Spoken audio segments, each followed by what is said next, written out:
Bonjour Éric Coquerel. Les Gilets jaunes ont soufflé ce week-end leur première bougie. Est-ce que le mouvement doit continuer ou s'arrêter ? C'est pas à moi de le dire déjà. Je pense que c'est un mouvement. Bon, ça fait un bout de temps qu'il y a moins de monde dans les rues, objectivement.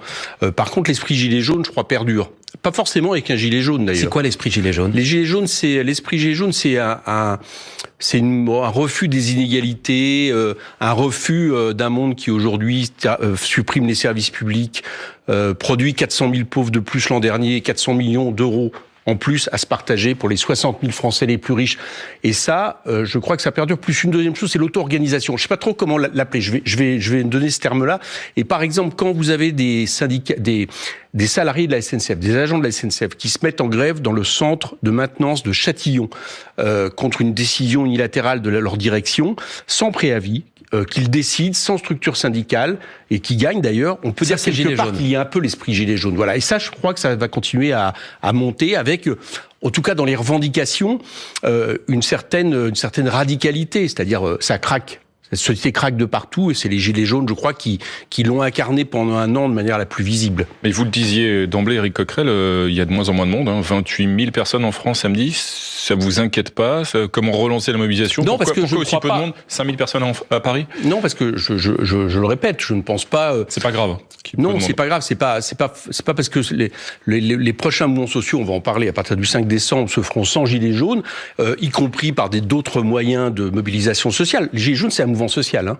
Bon, qui a des particularités. Pas massif, en tout cas, dans ce qu'il affiche dans la rue. Non, mais qui a des particularités dans la manière de s'exprimer. Donc, à partir du 5 décembre, j'espère que ça va s'exprimer à nouveau par le nombre, par la masse, et puis par la grève. Mais dès lors que ça poursuit le même but, c'est-à-dire refuser des politiques qui sont de plus en plus insupportables, qu'importe qu'on ait un gilet ou pas, qu'importe de la manière dont ça se fait. Et qu'importe qu'on soit nombreux ou pas. Ah si, je pense que là vous m'avez pas suivi. C'est que je pense que si à partir du 5 décembre on a beaucoup de monde dans la rue, on a beaucoup de monde en grève, c'est ça qui, à mon avis, pourra faire en sorte que la dynamique reparte et jusqu'à ce que le gouvernement cède sur ces mesures. Éric Coquerel, avant-hier, la manifestation parisienne a été marquée également par des incidents parfois violents. Écoutez ce qu'on disait hier, le ministre de l'Intérieur, Christophe Castaner, c'était chez nos confrères d'Europe 1. Hier, ce qu'on a vu, c'est effectivement peu de manifestants, mais par contre, des brutes, des voyous, qui étaient venus pour se battre, pour en découdre avec les forces, pour empêcher les pompiers d'agir et de préserver quelquefois des vies. Est-ce que vous avez vu, vous aussi, des brutes et des voyous ? Il y a un double échec dans le maintien de l'ordre samedi, qui est celui du préfet Lallement. Et comme le préfet Lallement a été nommé spécifiquement par Monsieur Castaner, de Monsieur Castaner. Il y a eu 2 victimes. On n'a pas empêché les bris de matériel, y compris à certains moments symboliques, comme la statue du maréchal Juin. Et en même temps, c'est le droit de manifester qui a été cassé. Bon. Et donc ça, c'est pas supportable. Toute la responsabilité repose pour vous sur le préfet et sur le ministre. Écoutez, je vais vous dire une chose. Quand vous décidez de partir d'un rassemblement Place d'Italie, contre l'avis des organisateurs, qui ne demandaient pas la Place d'Italie, où il y a 3 chantiers en cours, ce que le maire du 13e a noté, que vous nassez la Place d'Italie, c'est-à-dire vous empêchez les gens de sortir, et il y a plein de témoignages partout de gens qui n'avaient aucun rapport avec les Black Blocs, qui essayaient de sortir d'un côté, on leur disait d'aller de l'autre, qui sortent, qui se reçoivent des charges de CRS.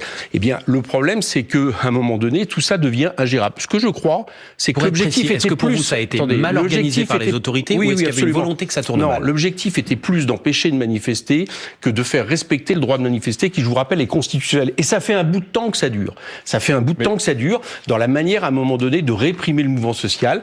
Et ce n'est pas acceptable. Encore une fois, ce n'est pas acceptable parce que d'un point de vue des bris de matériel, on l'empêche pas. Mais c'est pas acceptable parce qu'on empêche le droit de manifester. Et ceux qui vous empêchent, qui empêchent le droit de manifester, Éric Coquerel, c'est donc bien le gouvernement. Ce sont pas les Black Blocs, ce sont pas les individus violents et brutaux qui, eux, empêchent... Dans la communication même du gouvernement, il y a un paradoxe. On nous explique qu'ils étaient 300. D'accord ? Quiconque a été à des manifestations depuis des années, c'est que 300 personnes, c'est pas la même chose, par exemple, que le mouvement qui a eu lieu il y a un an, quand tout d'un coup on avait 10 000 personnes qui, effectivement, à un moment donné, il y avait une violence même de masse, on va dire, qui se caractérisait tellement les gens en pouvaient plus dans les rues de Paris. Là, on dit que c'est 300 personnes. Depuis quand on n'arrive pas... Le gouvernement laisse faire ? Depuis quand on n'arrive pas à faire en sorte que 300 personnes soient isolées, maîtrisées, et qu'on permette au reste de la manifestation de se faire... Enfin, il y a eu... Moi, j'ai j'ai fait beaucoup de manifestations. Je vous assure qu'y compris à certains moments, des manifestations où il y avait encore plus de ce que vous appelez des casseurs. Par contre, il y a une chose de sûre. En matière d'ordre, il y a une chose de sûre. C'est que si vous prenez une place, vous laissez des milliers de personnes, vous aspergez sans discernement ces personnes, et il y a tous les témoignages le montrent, y compris ceux de députés comme mon collègue Alexis Corbière. Vous les aspergez de lacrymogènes, vous les empêchez de sortir. Il y a un moment donné, je vous assure que ça devient même il y a même une réaction vis-à-vis des forces de l'ordre qui ne peut pas être la réaction de gens qu'on laisse manifester tranquillement. Jean-Luc Mélenchon je trouve que le préfêt l'allemand, c'est pas une première. Vous savez, le préfet l'allemand. Attendez, laissez-moi finir parce que je le mets en accusation. Le préfet l'allemand, il était à Bordeaux. À Bordeaux, là où a été réprimé de manière la plus dure le mouvement des Gilets jaunes. Il y a même un de mes collègues, Loïc Prudhomme, député, qui, en montrant qu'il était député, a été molesté par la police. Il a trouvé ça très bien.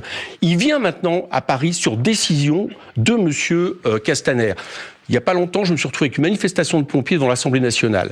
Les policiers m'ont braqué avec un canon à eau. J'avais mon écharpe tricolore. J'étais avec mon collègue Roussel du Parti communiste. Et nous avons été aspergés de lacrymogène alors qu'il n'y avait pas de violence. Là, rebelote ce week-end sur une manière de gérer les choses, y compris vis-à-vis des députés. Vous demandez la démission du préfet ? Voilà, c'est une manière de réprimer le mouvement. Éric Coquerel, vous le mettez en accusation. Vous demandez la démission du préfet allemand ? Je trouve qu'après ce week-end, oui. On a démissionné un autre préfet il n'y a pas très longtemps. Enfin, on l'a remplacé.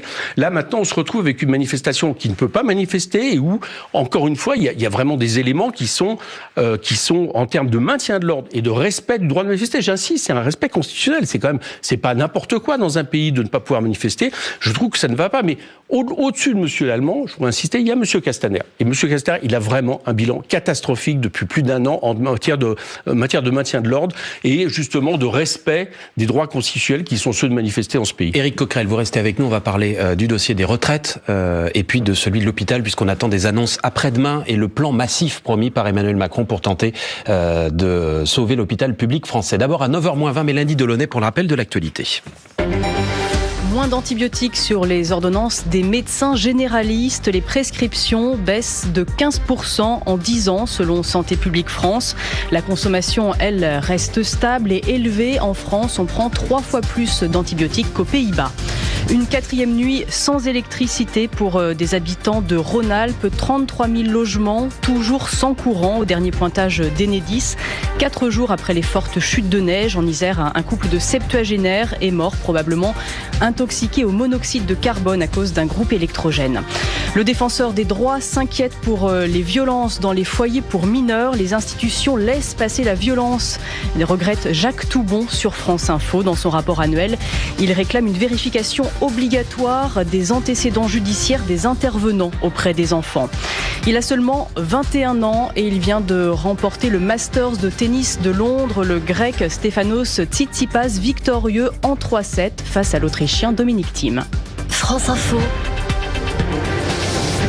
Et tout est plus clair. Éric Coquerel, député La France Insoumise de Seine-Saint-Denis, l'invité de France Info jusqu'à 9h. Le gouvernement semble, je dis semble parce qu'on n'y voit pas très clair en ce moment, prêt à repousser l'entrée en vigueur de la réforme des retraites pour une partie des Français concernés ou pour tous. On le saura dans les semaines et les mois qui viennent. Si c'est le cas, s'il repousse, s'il met en œuvre ce qu'on appelle la clause du grand-père, c'est-à-dire l'entrée en vigueur de la réforme dans 40 ou 50 ans, vous irez quand même manifester le 5 décembre ou pas ? En général, quand un gouvernement commence à reculer sur un projet injuste, il faut aller jusqu'au bout pour qu'il recule définitivement. Ça, c'est une grande leçon des mouvements sociaux, mais manifestement, il est inquiet, il a peur, et il a raison.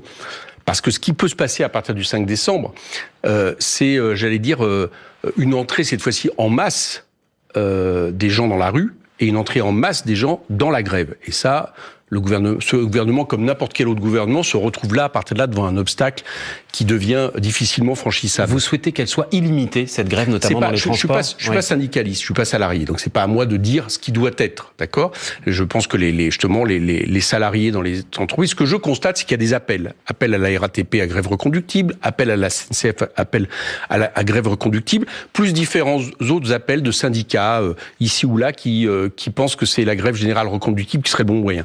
Je pense effectivement que, à un moment donné, c'est ce que j'appellerais l'arme fatale des salariés, l'arme fatale des travailleurs, qui permet, de manière pacifique, de faire reculer un projet de loi. Donc, comme je pense que c'est le plus efficace, c'est ce que je souhaite. Depuis le début du quinquennat d'Emmanuel Macron, la France Insoumise a à plusieurs reprises annoncé la convergence des luttes. Cette fois-ci, c'est pour le 5 décembre. Vous pensez que l'ensemble de ces mouvements vont converger de 5 ans, c'est sûr. Oui, il y a plusieurs fois on l'a cru, vous avez raison de noter. D'ailleurs, entre parenthèses, c'est pas arrivé tel qu'on l'imaginait. On n'a pas prévu les gilets jaunes tel que ça s'est passé. Même si Jean-Luc Mélenchon, dans son livre L'ère du peuple, théorise justement l'entrée en masse d'une manière différente, en dehors même de corps intermédiaires, du peuple dans les mobilisations et en tant qu'objet de l'histoire. Cette fois, c'est la bonne. Mais de ce que je ressens, de ce que je vois, de certains exemples qui remontent, oui, peut-être, oui. La RATP, j'ai toujours pensé qu'il fallait qu'il y ait un secteur qui donne l'exemple. Ça a été la RATP, la grève qui a eu lieu il y a maintenant 2 mois, très massive, très importante. Et ensuite, ça a été la SNCF. Et j'ai l'impression qu'ici ou là, il y a des gens qui sont en train de donner l'exemple et qui a un exemple très clair. C'est que si on fait grève, ça peut marcher, on peut gagner. Et à partir de ça, les gens l'écoutent. Et la revendication, Éric Coquerel, c'est quoi? C'est le retrait du projet de réforme de retraite? Ou est-ce qu'il faut aller au-delà? Est-ce que c'est le renversement du gouvernement? Écoutez, pour l'instant, c'est le retrait du projet de loi retraite, très clairement, parce que c'est le principal danger là dans les semaines à venir. Pour l'instant. Mais on voit bien que la société craque d'autres choses. Voilà, la société craque de partout. Et j'espère et je préfère, bien évidemment, que ça s'exerce par la grève, par la mobilisation, que par des gestes désespérés. Je pense à l'immolation du jeune étudiant. Enfin, vous vous rendez compte qu'on est dans un pays où un jeune s'est immolé en pointant la responsabilité politique du gouvernement. Tous ceux qui se souviennent de ma génération, qui se souviennent de Yann Palak en 68, c'est quand même pas anodin. Voilà. Il y a à la SNCF, il y a à la Poste, il y a dans différentes entreprises publiques, il y a des policiers qui se suicident sur leur lieu de travail pour dire on n'en peut plus, soit en tant que personnel des services publics ou d'entreprises publiques, où on essaie de servir l'intérêt général dans des conditions toujours plus dures, ou on n'en peut plus en tant qu'usager. Tout ça, c'est de la faute du gouvernement? En tout cas, cette politique, elle va dans ce sens-là. Quand vous supprimez encore, je suis commissaire aux finances, quand je vois le budget qui vient d'être voté, ou par exemple, prenons un seul exemple, prévision des risques, Lubrizol, il n'y a pas très longtemps, on continue à supprimer des postes au niveau de la prévision des risques. Il faut que vos auditeurs l'entendent, d'accord? On continue à faire en sorte qu'il y ait moins d'inspecteurs, moins de moyens budgétaires. Bon, à un moment donné, les concrétisations, c'est que vous n'y arrivez plus. L'État, ils sont en train de désarmer l'État. Ils sont en train de faire en sorte que ce dont on pouvait être fier dans ce pays, on avait un État qui, tant bien que mal, continuait à marcher au niveau de la santé, de la sécurité. Ils sont en train de le casser, donc il faut les arrêter. Vous parlez de la santé, Éric Coquerel. Le gouvernement va dévoiler après-demain le plan pour l'hôpital. Écoutez ce qu'on disait hier. Le patron de Bercy, le ministre de l'économie, Bruno Le Maire, c'était sur BFM. Je suis ouvert à toutes les solutions, du moment qu'elles sont rapides, efficaces et qu'elles concernent les personnels hospitaliers en priorité. Nous ne compterons pas notre effort et nous n'allons pas barguigner sur l'hôpital. Il faut mettre le paquet sur l'hôpital. Nous n'allons pas barguigner, dit Bruno Le Maire, qui envisage désormais une reprise de la dette des hôpitaux. On sait qu'ils sont plombés, notamment par la charge de cette dette, qui est estimée à 30 milliards d'euros. Faites bien sûr, pendant que je parle, c'est-à-dire que ça sert à rien. Mais parce que, si vous voulez, ce qui m'énerve, c'est que ils annoncent des choses, ils font l'inverse en même temps.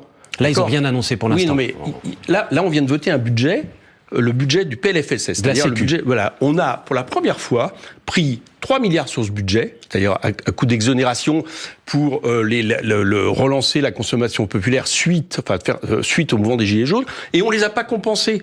Donc en réalité, l'État vient de fragiliser encore la sécurité sociale. Bon, on continue à avoir une baisse de dépenses pour les hôpitaux publics. Donc pour l'instant, ça ne correspond absolument pas à ce La reprise de la dette, Éric Coquerel, qui effectivement s'élève à peu près à 30 milliards d'euros. Ça, c'est du blabla, ça changerait rien à la situation de l'hôpital public? Quand je dis c'est du blabla, c'est que pour l'instant, je ne vois pas la moindre preuve, la moindre concrétisation de ce qui est annoncé.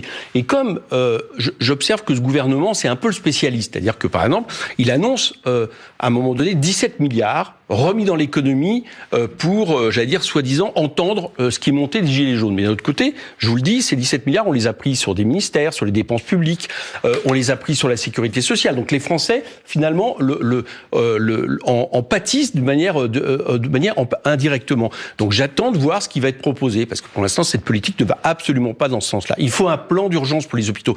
Il faut revenir sur les 10 ans d'austérité, depuis les lois Bachelot, etc., qui ont sévi dans l'hôpital public français. C'est pas tout le mal de l'hôpital public français. Ce qui ronge l'hôpital, ça ne remonte pas exclusivement au quinquennat d'Emmanuel Macron. Tout n'est pas de la faute d'Emmanuel Macron. Je n'ai pas dit ça. Bien sûr, je viens de vous dire 10 ans, vous pouvez même remonter jusqu'à ça. Les 35 heures en font partie. Lui, il a quand même sacrément accéléré. Éric Coquerel, les 35 heures ont déstabilisé l'hôpital ou pas? Non, absolument pas. Non. C'est pas les 35 heures. peur qu'on se déstabilise l'hôpital.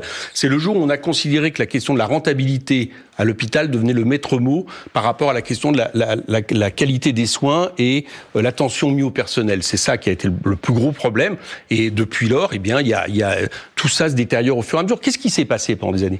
C'est que pendant très longtemps, ça a été un peu caché parce que le personnel était tellement dévoué, tellement attentionné, etc., que on a pallié plus ou moins. Aujourd'hui, c'est le personnel qui craque, qu'on peut plus, notamment dans ce qui est la première ligne face aux usagers, qui sont les services d'urgence. Le problème, Éric Coquerel, c'est un problème de poste. Il faut créer de nouveaux postes. C'est pas un problème d'organisation, notamment entre l'hôpital public et la médecine de ville. Non, c'est un problème d'argent et de poste. Faut arrêter de laisser penser qu'en organisant les choses différemment, en mutualisant, ça c'est les grandes paroles du gouvernement, on va faire des économies d'échelle. Notamment pour désengorger les urgences, mobiliser davantage la médecine libérale. Non, quand vous décidez que vous avez 4,8 milliards de moins pour l'hôpital, c'est à un moment donné, ça a des conséquences directes. Quand vous décidez que vous supprimez encore 1700 emplois au niveau du ministère de l'écologie, ça a des conséquences directes. Éric Coquerel, est-ce qu'il y a autour de vous des gens qui ont acheté des actions de la Française des Jeux ? Ah non. Personne ? Non. C'est pas votre truc. Il y a une bonne pub, contrairement à ce qui se passe pour ADP, où on n'a pas un seul message. J'ai même vu que sur une radio du service public, on avait refusé les spots que nous, députés, nous souhaitions mettre en place pour rappeler aux gens qu'il y a une loi référendaire. Faire pour une fois le porte-voix de la direction de cette maison, ce qui n'est pas mon métier, Éric Coquerel. La direction de Radio France, puisque vous évoquez le cas de France Inter, affirme qu'elle n'a pas reçu de demande. Ah bah si, écoutez, je fais partie. Il y a eu une demande officielle envoyée à la direction. Allez-y, transmettez le message, la direction est juste au-dessus de vous. Je lui transmets le message. Il y a une demande de députés signataires de la loi référendaire pour que on passe des spots, parce que c'est à nous de les payer, puisque l'État n'a même pas jugé bon faire des spots par rapport à ce qui est une loi constitutionnelle que nous avons obtenue. Et cette demande a été rejetée. Jusqu'en mars, les gens peuvent signer sur un site pour dire « nous voulons un référendum sur ADP ». Cette demande, Éric Coquerel, de publicité pour le référendum contre la privatisation d'Aéroports de Paris a été rejetée par Radio France ? Écoutez, oui, on a un courrier qui le rejette, oui. Vous allez le rendre public ? Je crois qu'il a même été rendu public, je regardais ça. Oui, on a entendu en tout cas votre parole. Si Radio France veut changer d'avis, il n'y a pas de problème. En tout cas, je crois que le message a été transmis à Sybille Veil, la grande patronne de ce groupe. Éric Coquerel, on va s'interrompre quelques instants. Vous n'avez donc pas acheté d'action de la Française des Jeux.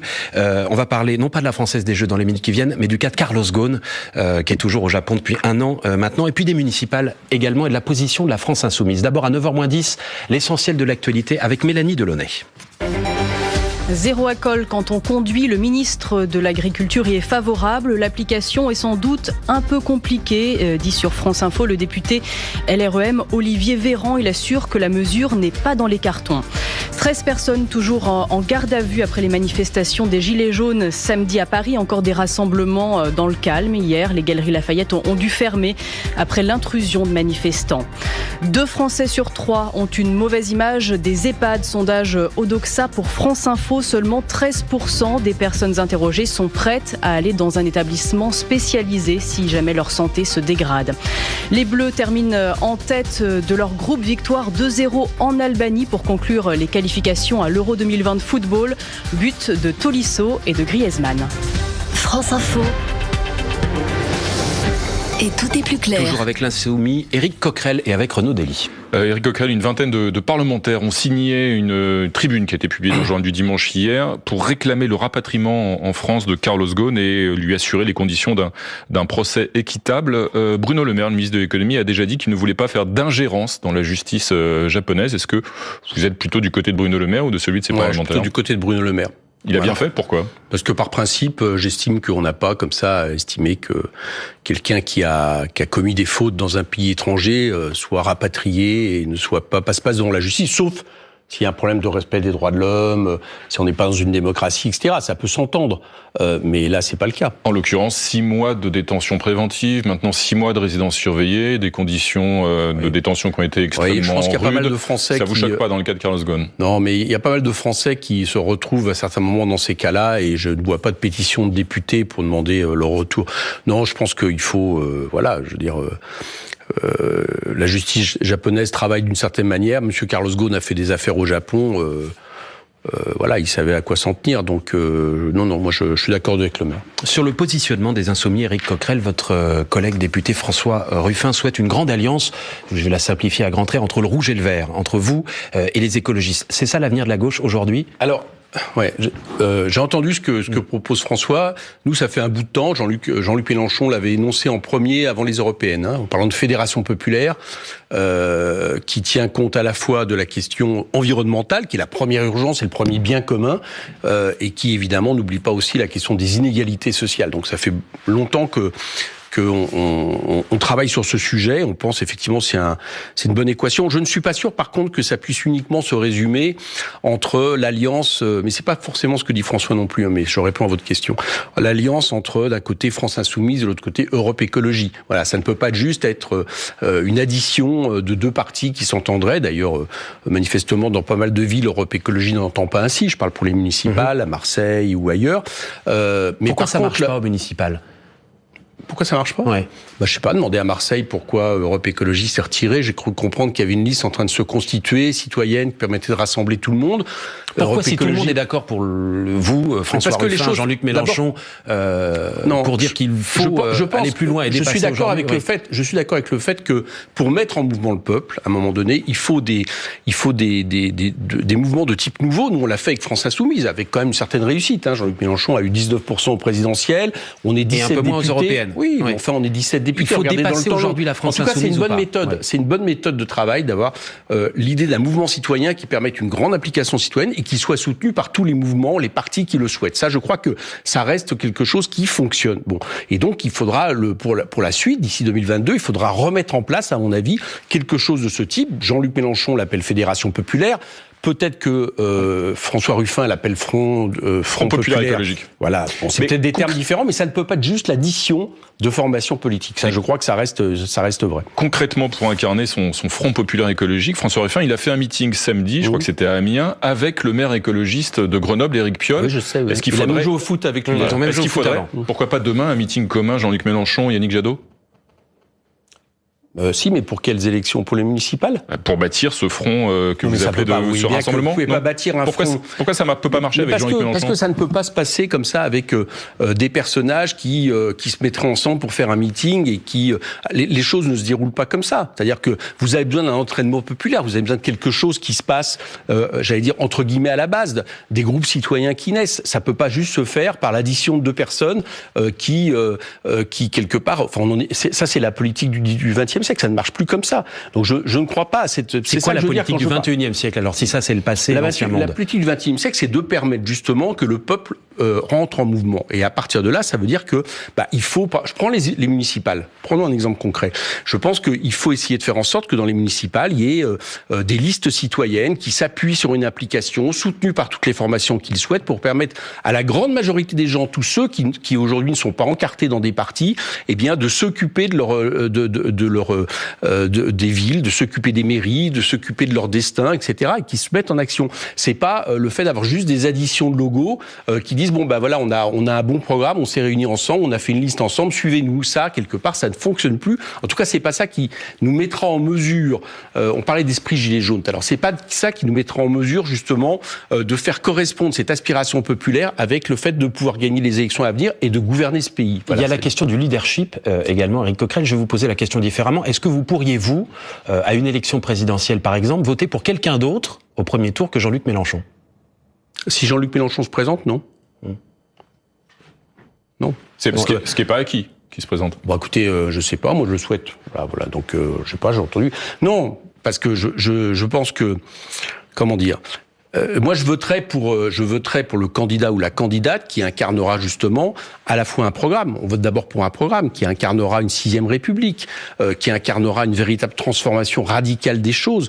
Alors, ce que je pense, c'est que Jean-Luc Mélenchon est encore le mieux placé pour arriver à un moment donné à fédérer sur son nom, ses aspirations. Parce qu'on est dans la 5e République, donc il faut bien le synthétiser sur une personne. Alors, on peut pas essayer de gagner ces élections en jouant une autre. Qui d'autre à gauche aujourd'hui, dans l'offre politique que vous voyez devant vous, Éric Coquerel, pourrait un jour... Vous savez très bien, à gauche, vous savez très bien que ce terme aujourd'hui nous pose encore un problème, parce qu'on met sous le terme de vocables aussi bien des responsables du Parti Socialiste qui n'ont absolument pas enregistré ce qui s'est passé depuis quelques années. Dans votre gauche aujourd'hui ? Là, j'ai pas envie de jouer à François Ruffin, par exemple. Non, mais alors si la question est, est-ce qu'il y a d'autres personnalités qui dans le mouvement peuvent incarner à un moment donné, peuvent représenter quelque chose, oui, il y a pas mal de personnalités, on est plusieurs personnalités. Mais ma réponse aujourd'hui, c'est que je pense que Jean-Luc Mélenchon est celui qui est le plus apte, à la fois en capacité d'homme d'État, en capacité tribunicienne, c'est-à-dire celui qui porte la parole, et en capacité de fédérer justement entre guillemets notre camp. Je pense que c'est celui qui est le plus apte de le faire. Vous avez dit on est plusieurs, ça vous inclut? Je sais pas, j'ai vu que Jean-Luc Mélenchon avait cité quelques noms il y a pas longtemps. Dans le vote. Oui, mais enfin bon, c'est pas. En l'occurrence, je suis pas en train de faire acte de candidature. Merci à vous, Éric Coquerel, député de la France Insoumise de Seine-Saint-Denis, invité ce matin de France Info.